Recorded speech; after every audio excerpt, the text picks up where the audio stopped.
E aí, camaradas, tudo bom com vocês? Hoje eu estou aí com o Tomás Fala galera, tudo certo? e hoje a gente vai comentar as notícias da semana que mais chamaram a atenção e que de certa forma a gente considera as mais relevantes.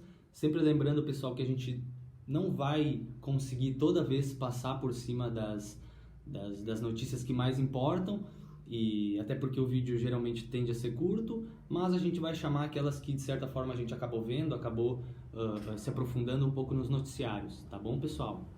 Bom, vamos lá, vamos para a primeira, né, Tommy? Primeiro, então, isso. vamos falar do que está acontecendo lá em Petrópolis, né? Está acontecendo mais uma catástrofe. As pessoas, até agora, se eu não me engano, foram 110 mortos, né, Tommy? Quantos Isso. tem? Tem mais de 110. Mais de 110 Isso aí, mortos. são mais de 110 mortos. Confirma, né, a Polícia Civil, 116 desaparecidos. 116 desaparecidos até agora. Uhum.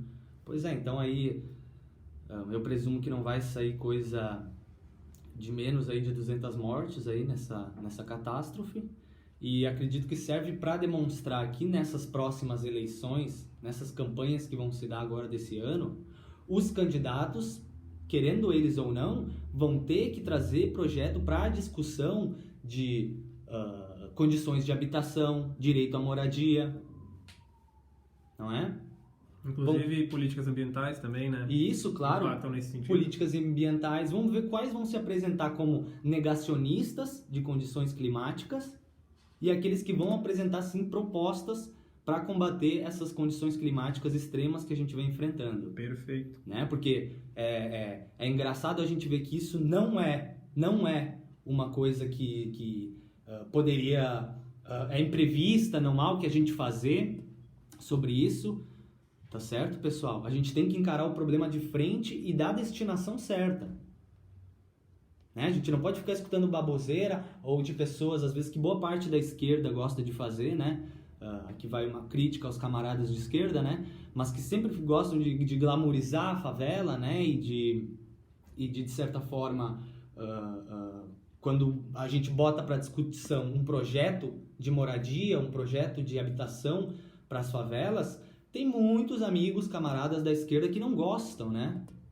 Que tendem a achar que é natural a pessoa viver na situação de uma favela, né? Eu me lembro que uma vez, quando eu fiz uma crítica bem severa sobre as favelas e sobre a condição humana que era exposta às pessoas que vivem em favelas, teve um professor, inclusive de direito, que conversou comigo e tal, e disse que, apesar de concordar com as propostas que eu estava elencando sobre a desigualdade, ele não concordava com a visão que eu tinha sobre a favela. Porque na cabeça dele ele tinha um pouco dessa glamourização, dessa meio que consideração natural da favela e tal, e um respeito em si à favela, né?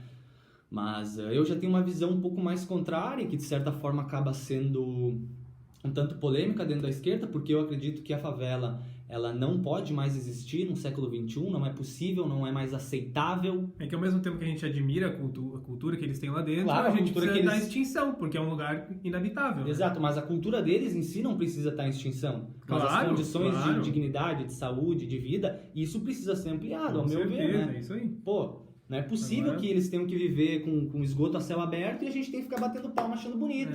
Com certeza. Né? Que os correios não conseguem chegar na maioria das casas que se dão em favelas, perfeito. porque não tem numeração. Isso para falar de um dos serviços. Né? Enfim, falar de um dos problemas que existem dentro da favela, para não entrar e falar sobre as milícias, que eles ficam pressionados, sobre o narcotráfico, né?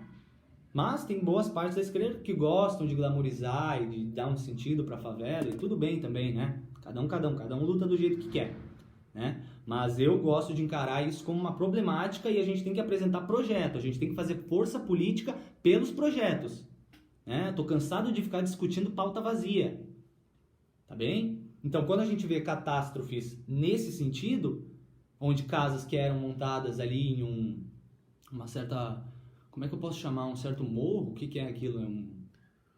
É uma ilha. Encosta? Petrópolis é uma ilha. Não, Tá, mas onde caiu, o lugar onde estavam as casas, era assim, um um barranco, né? Uma encosta. Uhum. Então, tipo, onde é que estão as autoridades para regular?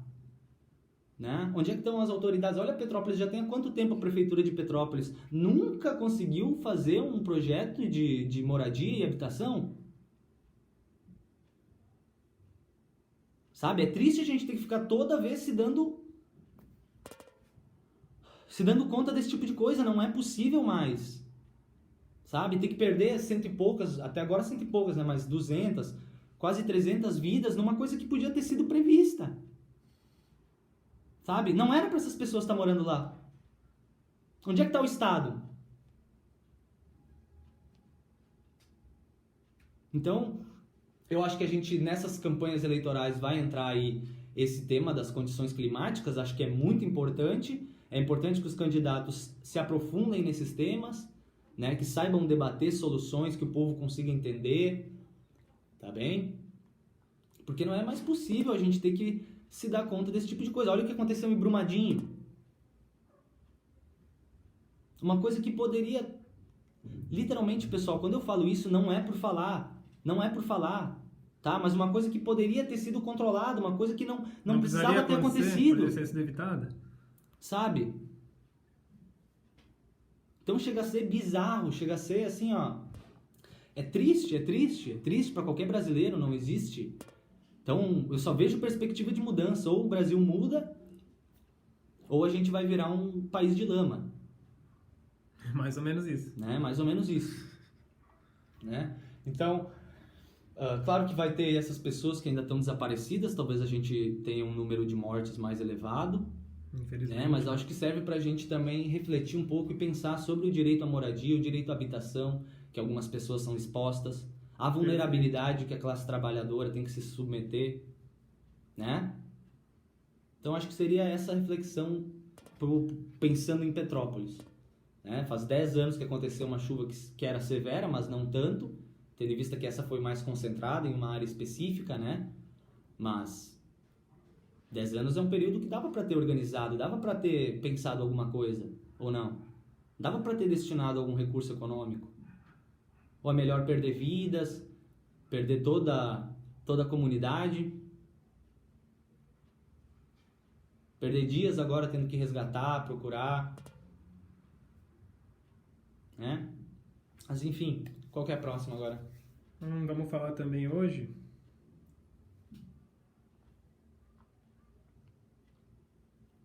sobre o TSE. Tem uma manchete aqui. Tentativa de desacreditar o processo eleitoral é repetição mambembe de Trump, diz Barroso. Eu vi que o Barroso e o Fachin fizeram discursos aí bem veementes, né, para mostrar que nessas eleições de 2022 eles vão tomar medidas de um sentido de guerra contra a desinformação, ou seja, dando um sinal claro aí para o Carluxo, que é o mandante dessas fake news, o mandante dos gabinetes de fake news, de que, olha, nesse ano não vai ser bem assim. Né? Inclusive, eles rechearam aí, me parece, o ordenamento jurídico com algumas interpretações sobre as fake news, né, e dando algum enriquecimento para o nosso ordenamento jurídico, algo que é importante, que a gente precisa caminhar nesse sentido relativo às fake news. Isso não é novidade para ninguém, né? Tendo visto a eleição de 2018. Já causou muito problema, né? A eleição de 2018 foi construída em cima de fake news e narrativa mentirosa. Tá bem?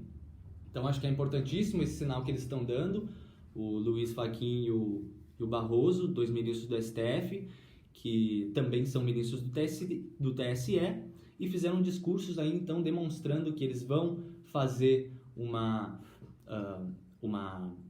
espécie de força-tarefa contra a desinformação nessas eleições, algo que é importantíssimo, a gente está precisando de fato, né? O que é próximo? Inclusive, essa manchete, né, sobre ser uma repetição mambembe do que diz o Trump, é referente às fake news espalhadas pelo presidente Bolsonaro, né, sobre as urnas eletrônicas e o sistema eleitoral brasileiro, né? Sim, claro, verdade. Ou coisa que o Trump... Não sei se ele imitou do Trump, né? Isso aí. Mas acho que ele imitou do Trump, né? E outra coisa que também serve pra gente pensar nisso é que o Steve Bannon tá trabalhando na campanha do Bolsonaro. Isso que a gente já comentou aqui no canal, inclusive. Já comentou aqui, então... isso aí periga pro Steve Bannon, né? Periga pros gabinetes aí das fake news. Isso aí, né? Porque o TSE está caminhando num sentido contrário. Né? Periga aí pro Alan dos Santos, que está sendo procurado pela Interpol, né? Grande Alan dos Santos. Né? Vergonha. Ainda não foi extraditado, mas se Deus quiser aí... Se Deus quiser não, né? Mas Se as forças judiciais quiserem, ele ainda vai ser extraditado de fato. E acredito que essas polêmicas sobre as eleições vão significar muito para nós aqui em 2022. Já falei aqui no canal que todo brasileiro tem que ter a noção que 2022 é uma das eleições mais importantes, ou, ao meu ver, mas aí vai de cada um, né? Mas ao meu ver, é a eleição mais importante desde o início da República, lá em 1989. Então é importante a gente lutar, a gente se manifestar e fazer de tudo para que a gente seja escutado, né, pessoal? Tem mais alguma aí, então? Separou? Falar um pouco, acho, sobre a Rússia e a Ucrânia, né? Ah, pode ser, Alta né? tensão na divisão de Eu vi território. que tá aumentando a tensão lá, né, pelo jeito. Pois é, pessoal, isso da crise lá na Ucrânia, eu já falei um pouco lá no último vídeo sobre as narrativas que são contadas pela OTAN e pelas mídias ocidentais. E eu acho que é isso que é o principal perigo, porque eles vieram contando desde sexta-feira, eu acho, ou desde o fim de semana, mais ou menos, segunda-feira, desde o fim de semana, mais ou menos, que a invasão russa à Ucrânia se daria ou no dia 15 de fevereiro ou no dia 16. Certo. Tá certo? A gente se encontra hoje dia 17, né? Isso aí. Dia 15 e 16 não houve nenhuma invasão.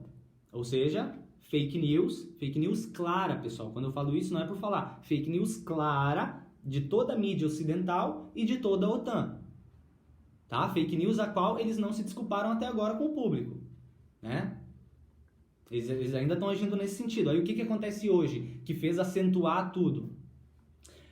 Certos separatistas russos, parece que fizeram bombardeios lá na área de... Como é que é o nome da área? Eu vi que é ao leste da Ucrânia. É ao leste da Ucrânia, acho que é Biobas.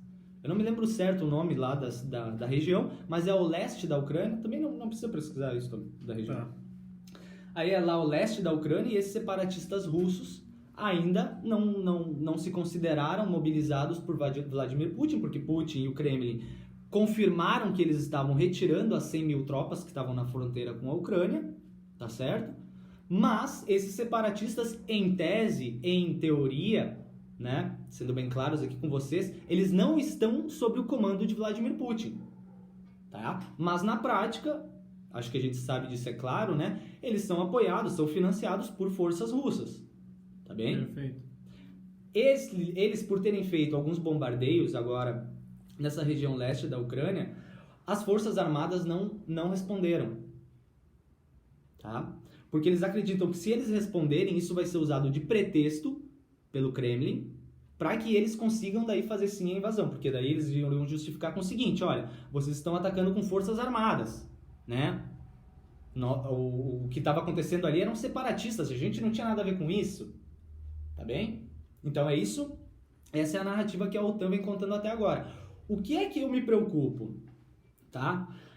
Ao meu ver, pode até ser que esses separatistas não tenham um vínculo tão direto assim com Vladimir Putin. Eu acredito que o Vladimir Putin e o Kremlin estão sim preocupados até agora em remover as tropas de lá. Porque eles já tiveram algumas sinalizações de que a Ucrânia não vai aderir à OTAN, né? Mas, até certo ponto, esses separatistas eles podem então não ter um vínculo e não estar sob um comando direto de Vladimir Putin, né? E eles podem estar sendo usados pela OTAN, sendo instrumentalizados pela OTAN como um pretexto de guerra. Inclusive eu vi uma notícia da mídia estatal chinesa falando que, sabe o que está acontecendo? Que os Estados Unidos estavam preocupados que até agora não tinha acontecido uma guerra na Ucrânia. Perfeito. Ou seja, tipo, não é a preocupação da Rússia, porque não é a Sim, Rússia claro, que quer invadir de claro. fato, sabe? É os Estados Unidos que é um pretexto para invadir a Rússia. Isso, Sim, eu isso, entendi isso. isso olhando as notícias que eu te falei antes ali da BBC, sabe, eles tentavam botar essa mídia que, tipo, a OTAN estava tentando defender a Ucrânia, etc, e queria, né, porque a OTAN protege os países desde a pós-guerra, né, desde a Segunda Guerra. Seria, então, para proteger de uma possível invasão da Rússia, né? Sim. Mas, pelo que parecia, também poderia ser que a OTAN estivesse usando essa ocasião para atacar a Rússia, entende? Claro. O que ficou bem, assim, claro, mesmo eles tentando esconder, sabe? Mesmo eles tentando E pra mim fica mais claro assim, porque até agora o Kremlin está mostrando mais palavra nessa crise da Ucrânia do que vem mostrando a OTAN. O que as mídias tradicionais não salientam. não mostram. Exato. Porque o que eles contam? Olha, a OTAN, por exemplo, falou, toda a OTAN e a mídia ocidental, que a invasão iria ocorrer em 15 e 16 de fevereiro. Nada aconteceu. Simplesmente nada aconteceu. Né? E o Kremlin falou que não ia invadir. Até agora o Kremlin está cumprindo a promessa. Tá bem? Aí agora, essa situação, como vai se dar com os separatistas, eu acho que é bem importante, a gente tem que prestar bastante atenção. Eu vi o Biden dando uma entrevista e falando que a Rússia tinha toda a intenção de invadir a Ucrânia. Eu vi que ele disse que a invasão era iminente. E que a invasão era iminente. Né? Mas até que ponto a gente consegue confiar no seu Biden? Né? Porque assim, pessoal, as forças de inteligência americanas e anglo-saxônicas, vamos chamar assim, porque não são só as americanas, mas as forças de inteligência anglo-saxônicas, elas, em 2003, justificaram a invasão do Iraque, dizendo o quê? Que o Iraque possuía armas de destruição em massa, armas nucleares. Né? Foram lá, destituíram o Saddam, acho que era o Saddam, né? Isso aí, acho que era o Saddam, se eu não me engano, era o Saddam Hussein. E deram um golpe nele, retiraram ele com forças militares, fizeram toda a invasão em 2003. E o que descobrem? Que eles não possuíam armas de destruição em massa. Eles não tinham tecnologia possível para conseguir formular bases nucleares. Né? E aí os americanos ficaram o quê? Se enrolando lá no Iraque, gastando com uma guerra sem sentido, sem direção. Tanto que isso é uma das principais reclamações de quem voltou do Iraque como soldado, porque não existia uma direção clara, estava lutando por nada, né? Então, isso me faz desconfiar muito daquilo que a OTAN encontra. Era mesmo o Saddam? Eu ainda não tive a confirmação ainda, estou procurando. Pesquisa, se era o Iraque 2003, governo, governante, presidente, sei lá, ele não era presidente, né? Não, eu vi que ele foi ministro. E eu tendo a não acreditar muito naquilo que a OTAN vem contando, naquilo que as mídias ocidentais e corporativistas... O objetivo era derrubar o regime batista de Saddam Hussein. Então, e aí, pessoal? O nome da operação foi lançada como Operação Liberdade do Iraque, pelos Estados Unidos. Então eles aí justificam, o pretexto deles a gente vai defender a soberania do país, né? Porque eles têm que ter liberdade, tá certo? Só que aí, quando tu vai ver a prática, essa liberdade não existe. Essa liberdade daí se dá pelo americano conseguir ir lá e dominar essa área. Eu vi isso também, que é liberdade? Já para entrar no tema, né, que a gente está falando de Ucrânia e Rússia, eu vi também que uma coisa que essas mídias tradicionais trouxeram foi que a Ucrânia meio que acusou esse acontecimento todo de ser uma guerra híbrida, tá ligado? Que não seria uma guerra que levaria os meios tradicionais, entende? Sim, é uma guerra por outros termos, né? Isso. Só que aí se confunde, porque tipo, na guerra híbrida, pelo que eu vi, tu não teria facilidade de distinguir quem tá lutando, tá ligado? Quem tá atacando. E nesse sentido seria a Rússia, eles falaram, né? Porque ela estaria atacando as redes de comunicação e... Como é que era o... as redes de comunicação, tá ligado? Da Ucrânia. Fazendo vazar informações, tá ligado? Atacando redes do governo, etc, tá ligado? Isso é interessante também, esse sentido de guerra híbrida. Porque eu acredito que nessa crise da Ucrânia, muito que está acontecendo é uma guerra de versões também. Né? Porque cada um vai contando uma versão. Claro, a Ucrânia conta a sua versão, a OTAN conta a sua versão, Rússia conta a sua versão. Elas vão diferindo muito entre os fatos, sabe? Sim, total. É muito difícil tu ver uma conexão. Uma história onde tudo se fecharia, onde né? tudo se fecha. Tudo se complementa. Sabe? Parece que, olha, ou tu tá te informando por esse, ou tu tá te informando por esse, ou tu te informa por esse. Perfeito. Sabe? Então, o que vem pra nós, que somos meros mortais aqui acompanhando a situação, acaba sendo uma guerra de versões, né? E é difícil daí contar a história e entender como que isso está acontecendo lá na prática. Até por isso que muitas guerras são solucionadas não, mas são, por exemplo, a própria do Iraque, né? Foi se ver o que aconteceu de fato anos depois, tá ligado? 6, 7, 8 anos depois. Porque o que muda muito durante a guerra é a influência, né? As notícias que são dadas, a mídia... E isso é o controle midiático, né? O controle da versão. Isso aí. A versão que tu tá contando no momento. Perfeito. Isso é... Então... Mas é como eu já falei também no outro vídeo, né? A Ucrânia sempre foi um país que teve um vínculo com alguma organização política maior, que sempre foi ou o Império Russo czarista, ou então a União Soviética, né? A União das Repúblicas Soviéticas. Então, ao meu ver, a Ucrânia em si nunca gozou de uma suposta soberania nacional, como os Estados Unidos vêm defendendo. Essa soberania nacional que eles têm foi construída pós-Guerra Fria, né? Então, para mim, simboliza muito o que os Estados Unidos vêm contando nesse pretexto, é muito parecido com aquilo que aconteceu no Iraque. Né? No Iraque foi uma versão até mais grave, né? Falando que eles tinham armas nucleares, né?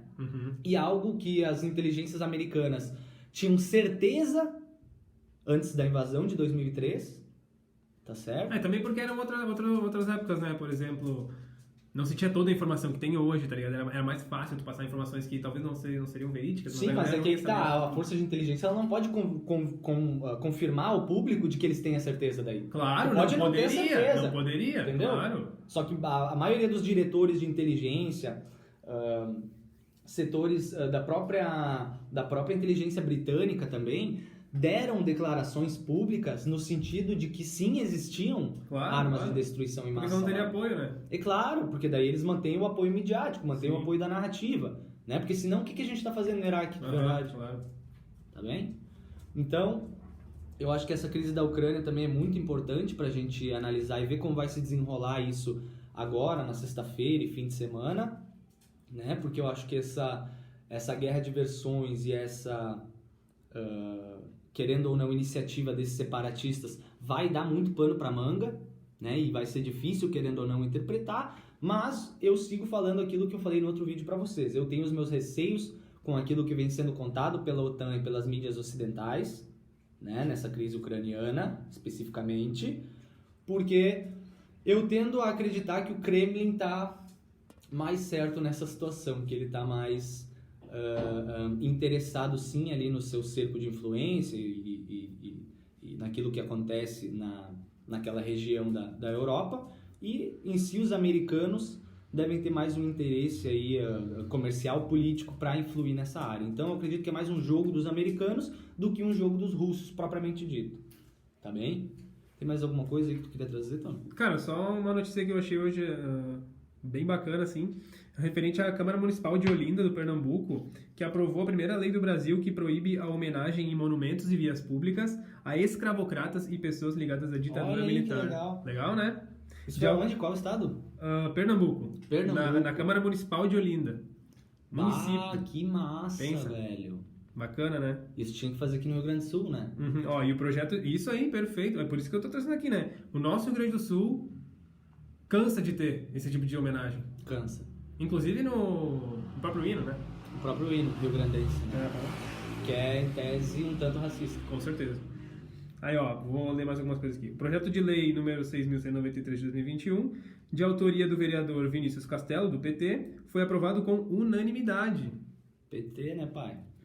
Imagina a dificuldade que não encontrariam aqui no Rio Grande do Sul para aprovar um projeto desse, né? Porque aqui aqui é onde se concentra a maior parte... Parece que assim, o Rio Grande do Sul tem um tesão, um interesse gigantesco em idolatrar políticos conservadores, né? Políticos da ditadura em si. Perfeito. Inclusive a gente tem até nome aqui de colégio, que é de um ditador, né? O presidente Castelo Branco. Né? Então, aqui no Rio Grande do Sul isso realmente chama muita atenção. Como a gente tem essa idolatria àqueles que serviram de forma capacha aos ditadores militares de 64 até 85. Justamente também por ser longe da capital, né, das cidades grandes, a galera aqui, principalmente conversando com os mais velhos, né, a gente percebe que eles gostavam, né, da ditadura. Sim. Por quê? Porque eles não sentiam o que era de fato aquilo. Sim. Ficava aqui, né, enfim. Só sentiam pela campanha midiática, né? Isso aí, que era tudo... a Revolução refeito, Democrática, etc. blá, blá, Claro. blá. Aí aqui, ó, o PL, entre outras coisas, proíbe a nomeação de prédios públicos e vias públicas e prevê a possibilidade de renomeação dos locais, imagens e esculturas na cidade. Além disso, estabelece que monumentos públicos, estátuas e bustos retirados do município devem ser armazenados em museus identificados com informações referentes ao período escravista ou crime praticado contra a humanidade. Bem bacana, né? Bacana demais, eu acho que isso tem que ser aprofundado, né? Perfeito. Quem sabe Espalhado, importar né? aqui pro Rio Pelo Grande do Brasil. Sul aí, né? Os camaradas, Seria perfeito. seria interessante demais. Porque Quando aqui os no caras Rio que Grande do Sul, derrubaram a estátua lá do Borba Gato, Borba Gato foram presos, né? Tiveram que que responder, né? responder por isso. Pois é. Tem mais alguma? Acho que por hoje era isso. Só. Quantas a gente leu? 2, 3, 4? Foram 5. Ah, então acho que tá bom, né, pessoal? Acho que deu aí pra gente já comentar umas notícias boas aí da semana. Espero que vocês tenham gostado aí do vídeo. Fiquem atentos, então, aí, como a gente falou... Opa, acabaram de tocar o telefone aqui, a gente já tem. Vamos indo nessa. Fiquem atentos, então, à crise da Ucrânia. Fiquem atentos a essa problemática em Petrópolis. E quem puder aí, deixe um gostei, compartilhe os vídeos. Abraço. É nóis, galera!